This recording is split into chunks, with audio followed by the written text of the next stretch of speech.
comment être une sorcière moderne?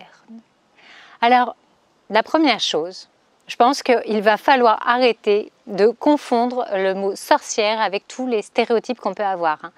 Le nez crochu, la verrue, la sorcière qui fait pas du bien, etc. On a tous des représentations comme ça de sorcières, ou des sorcières un peu trop gothiques, dans le sombre et tout ça. Mais alors, pas du tout, pas du tout. Je crois qu'on a un gros travail à faire là-dessus, parce que je pense être une sorcière, une guérisseuse, une chamane. Là encore, peu importe les étiquettes, les mots qu'on va mettre dessus. L'idée, c'est de le vivre. Mais ça n'a vraiment rien à voir avec tout ça. Je ne suis pas du tout dans le sombre, je ne suis pas du tout dans le stéréotype, et loin de là. Chacune a le droit de faire comme il lui plaît, bien entendu. Mais je pense que j'ai plutôt envie d'être dans la version ma sorcière bien-aimée, voyez? Je ne sais pas si j'arrive à bien le faire.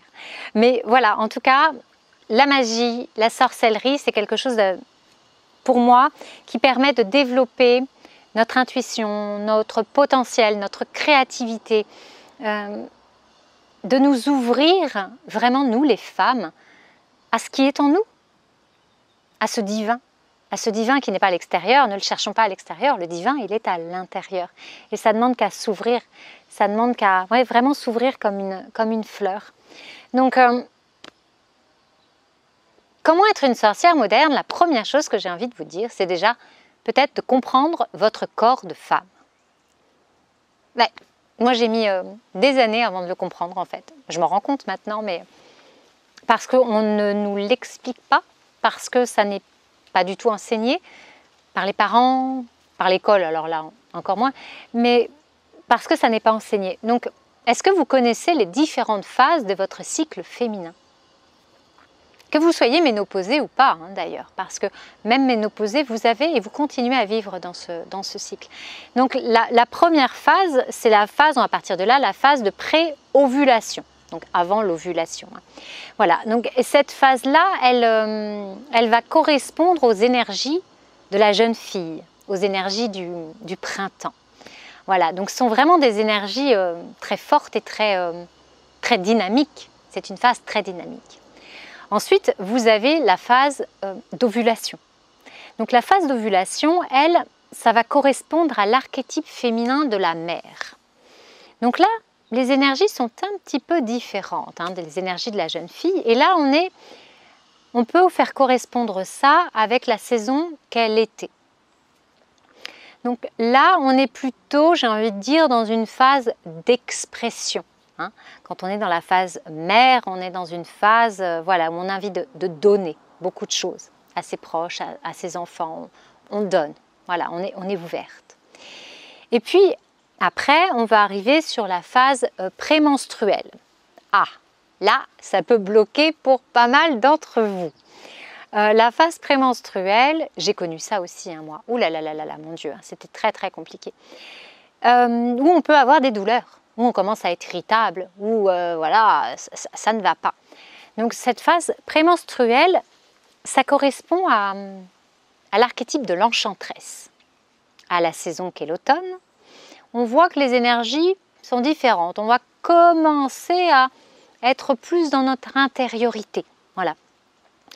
On a vraiment plus envie de se rapprocher de nous, nos envies, d'être moins vers les autres. Et puis après, il y a la phase des règles, la phase des lunes. Moi, je préfère l'appeler comme ça maintenant, je trouve que c'est beaucoup plus joli. Donc la phase des lunes, donc là, bien évidemment, ça va correspondre à l'archétype de la femme sage. Voilà, on est dans la maturité. Et là, on est complètement dans notre intériorité. On a envie de rentrer dans notre grotte. On n'est pas dans des énergies pour faire des choses, pour entreprendre, non du tout. On serait normalement à devoir utiliser ce temps du mois pour se reposer, pour se reconnecter à soi, pour être dans une période de divination, pour aller capter des messages, ce que faisaient les femmes dans les tentes rouges. Donc vraiment un moment dédié à la femme, dédié à soi. Et c'est une phase de repli. C'est une phase où on va être plutôt dans la contemplation, voilà, dans la divination aussi. On va être à l'écoute, très propice au niveau des rêves, etc. Donc vous voyez qu'il y a vraiment différentes énergies en fonction de notre cycle et que déjà apprendre à les utiliser, eh bien on ne va plus aller contre nature parce que malheureusement, je pense que nous les femmes, là, nous sommes à faire des choses contre nature et ça ne marche pas, ça ne fonctionne pas du tout. Donc ça c'est une des premières choses. Ensuite, se relier, se connecter, apprendre, découvrir Dame Lune. La Lune qui partage la moitié du temps avec le Soleil, comprendre le cycle de la Lune. Nous on est cyclique, la femme est cyclique, la Lune est cyclique. On est vraiment très très liés, on se ressemble. Donc apprendre à découvrir les énergies de la Lune, à travailler avec la nouvelle Lune. Quand on est en phase de nouvelle Lune, c'est un moment propice pour démarrer de nouveaux projets, pour penser quelque chose, pour faire quelque chose de nouveau chaque mois. Quand on est en phase de pleine Lune, non, là les énergies sont différentes, c'est le moment de se poser, de faire un petit peu le bilan, d'essayer d'être plutôt dans la partie divination, capter des messages de l'univers, de ses guides. Voilà, donc ce sont vraiment deux périodes très très différentes. Et ça c'est important. C'est important de se relier à elles. Tout comme c'est important, je pense, de se relier à la nature, à la terre. Redevenir une gardienne de la terre. Et Dieu sait que, mon Dieu, on en a besoin. C'est important. C'est important que les femmes commencent à se réveiller, vraiment.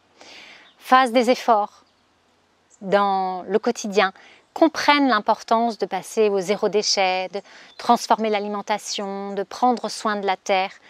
C'est ce qu'on va laisser à nos enfants. Et ça, c'est hyper important. De se reconnecter à la roue de l'année, aux saisons, aux différentes saisons, parce que là aussi, on marche à contre-courant, on travaille de la même manière toute l'année, l'été, le printemps, l'hiver. On prend nos vacances en plein mois d'été alors qu'on devrait être justement au summum de nos énergies pour créer, faire des choses. Et l'hiver, on nous demande de travailler de la même manière, de produire de la même manière. Et ça, c'est fatigant, c'est très fatigant et c'est pas comme ça que ça fonctionne, je pense, du tout.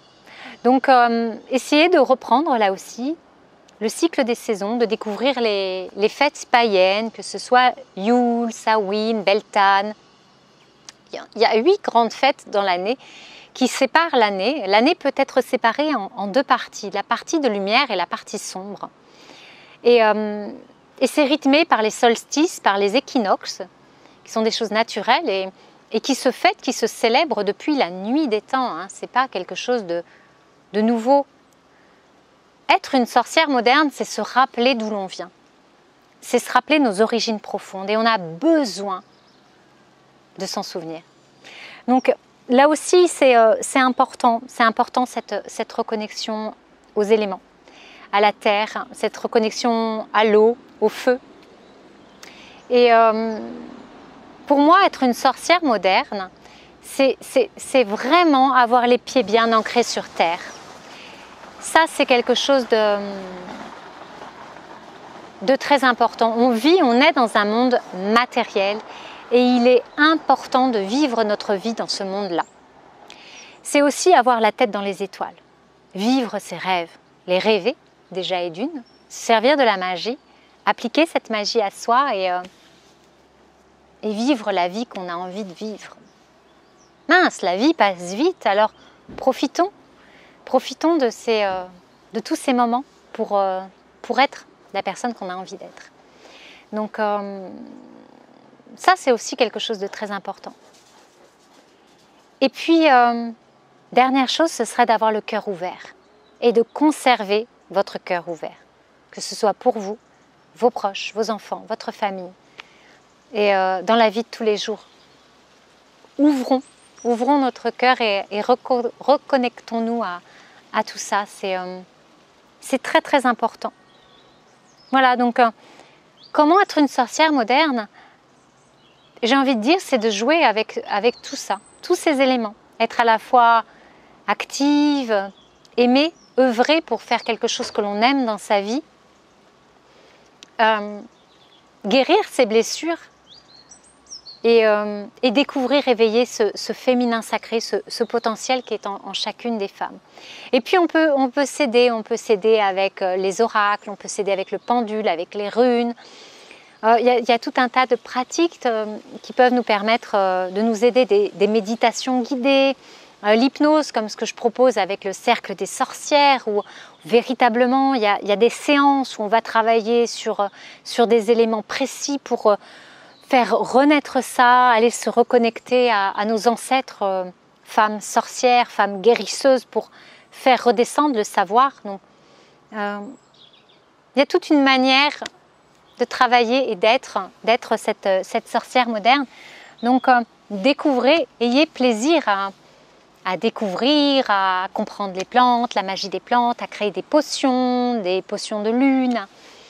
Waouh, il y a tout un univers de magie extraordinaire. Et vraiment c'est quelque chose de chouette, quelque chose qu'il faut pratiquer, qu'il faut ressentir. Ça, vous n'allez pas être une sorcière moderne parce que vous allez posséder tout un tas d'oracles, tout un tas d'objets, tout un tas de cristaux, de pierres. Faites attention au consumérisme et à ne pas devenir justement une sorcière de consommation. Je crois qu'on est loin de tout ça.